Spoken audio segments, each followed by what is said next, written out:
بسم اللہ الرحمن الرحیم۔ السلام علیکم ورحمۃ وبرکاتہ۔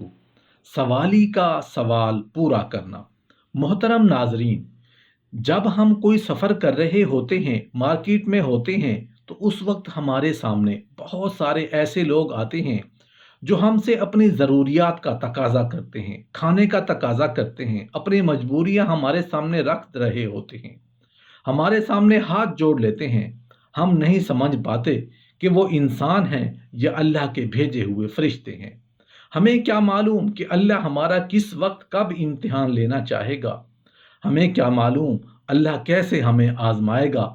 ہو سکتا ہے اللہ ہمیں آزمانے کے لیے کسی ایسے معذور کو، کمزور کو، کسی عورت کو، کسی بزرگ کو، کسی بچی کو، کسی بچے کو ہمارے سامنے بھیجے اور ہم اسے دھتکار دیں۔ ہو سکتا ہے وہ واقعی اللہ کا فرشتہ ہو یا واقعی ضرورت مند ہو جسے ہم دھتکار رہے ہوتے ہیں۔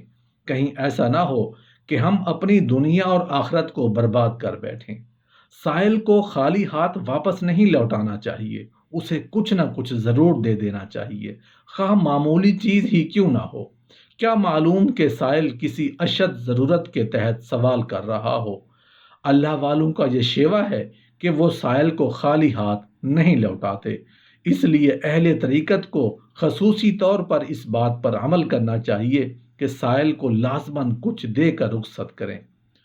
ام بجید رضی اللہ عنہا، جنہوں نے نبی کریم صلی اللہ علیہ وآلہ وسلم کے دست اقدس پر بیعت کا شرف حاصل کیا، فرماتی ہیں میں نے بارگاہ رسالت میں عرض کیا، یا رسول اللہ صلی اللہ علیہ وآلہ وسلم، ایک مسکین میرے دروازے پر آ کر کھڑا ہوتا ہے، میرے پاس اس کو دینے کے لیے کچھ نہیں ہوتا، تو میں کیا کروں؟ رسول اللہ صلی اللہ علیہ وآلہ وسلم نے فرمایا، اگر تیرے پاس اسے دینے کے لیے جلے ہوئے کھر کے سوا کچھ نہ ہو تو وہ ہی اسے دے ڈال۔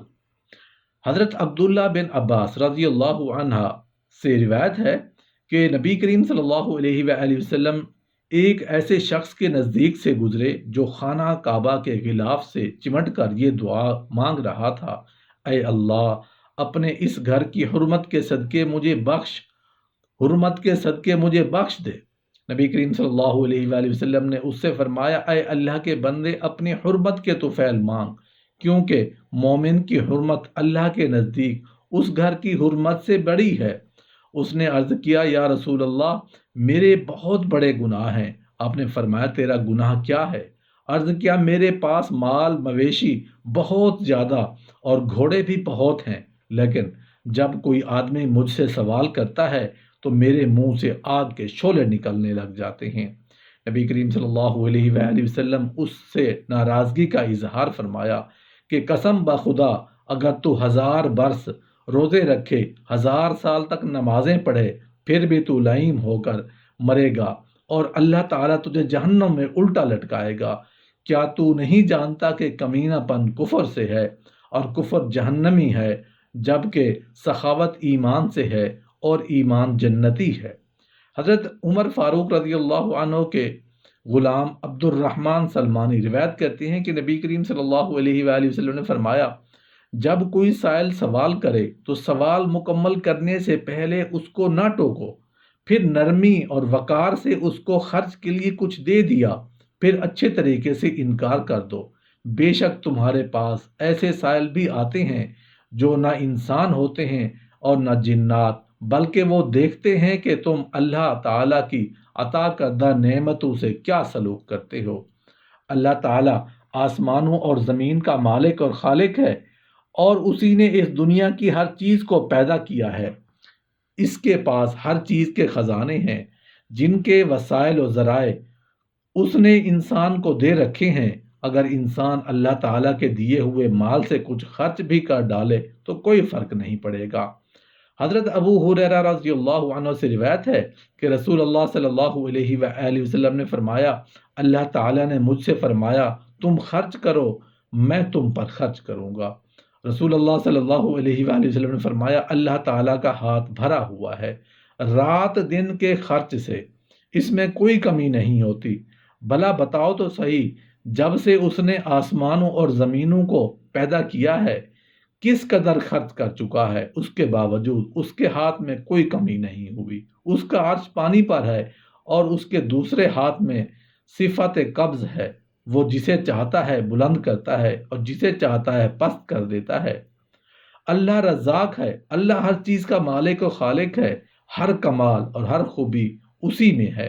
وہ دن رات خرچ کر رہا ہے لیکن اس کے خرچ کرنے سے کوئی کمی نہیں ہوتی۔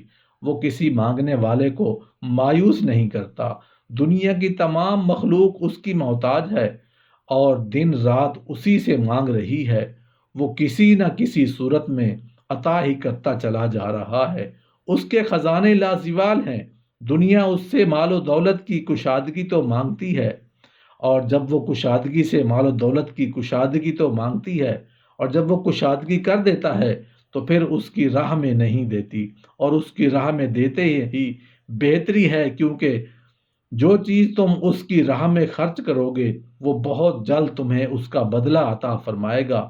اسی لیے نبی کریم صلی اللہ علیہ وآلہ وسلم نے فرمایا کہ دینے میں اللہ کا ہاتھ بڑا بھرا ہوا ہے، لہٰذا وہ چاہتا ہے کہ جس طرح ہر وقت میں عطا کرنے میں مصروف ہوں، اسی طرح مجھ سے دوستی اور محبت کرنے والے لوگ بھی میری محبت کی بنا پر دوسروں کو عطا کرتے چلے جائیں۔ جتنا مال وہ اللہ کی راہ میں دیتے ہیں، اللہ پیچھے انہیں عطا کرتا چلا جاتا ہے۔ اس لیے اس کے ساتھ ہی نفلی عبادت میں بھی کثرت کرو، اللہ تعالی ہر عمدہ چیز کی طرف گامزن کر دے گا۔ تم اس کے پسندیدہ اور محبوب بندے بن جاؤ گے، اس لیے اسی کا بن جا اور اسی کے در پر پڑا رہے۔ اللہ تیری زندگی کے شب و روز بڑی آسانی سے گزار دے گا۔ لباس انسان کی بنیادی ضرورت سے ہے، جسے ہر انسان کے لیے پہننا ضروری ہوتا ہے، مگر بعض اوقات مسلمانوں میں سے ایسے غریب لوگ بھی ہوتے ہیں جنہیں لباس میسر نہیں ہوتا۔ اللہ تعالیٰ کے لیے کسی مسلمان کو لباس پہنا دینا بہت بڑی نیکی ہے، لہٰذا صاحب ثروت مسلمان کو اس بات کا خیال رکھنا چاہیے کہ جب وہ ایسے ضرورت مند کو دیکھیں جس کے اوپر لباس نہ ہو تو اسے لباس لے کر دیں، تو اللہ ان پر بڑا مہربان ہوگا۔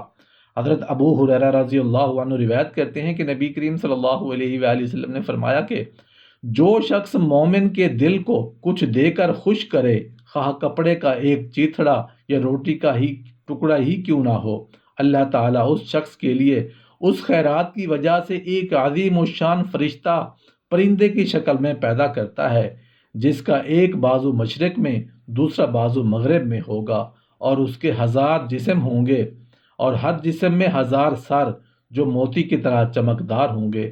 1000 سر میں 1000 چہرے، اور ہر جو موتی کی طرح چمکدار ہوں گے۔ 1000 سر میں 1000 چہرے، اور 1000 چہرے میں 1000 منہ، ہر منہ میں 1000 زبانیں، اور ہر زبان میں 1000 نعمت، ہر نعمت میں 1000 آوازیں ہوں گی، اور ہر آواز میں اللہ تعالیٰ کی تسبیح، اور اس شخص کے لیے قیامت تک دعائے مغفرت نکلا کرے گی۔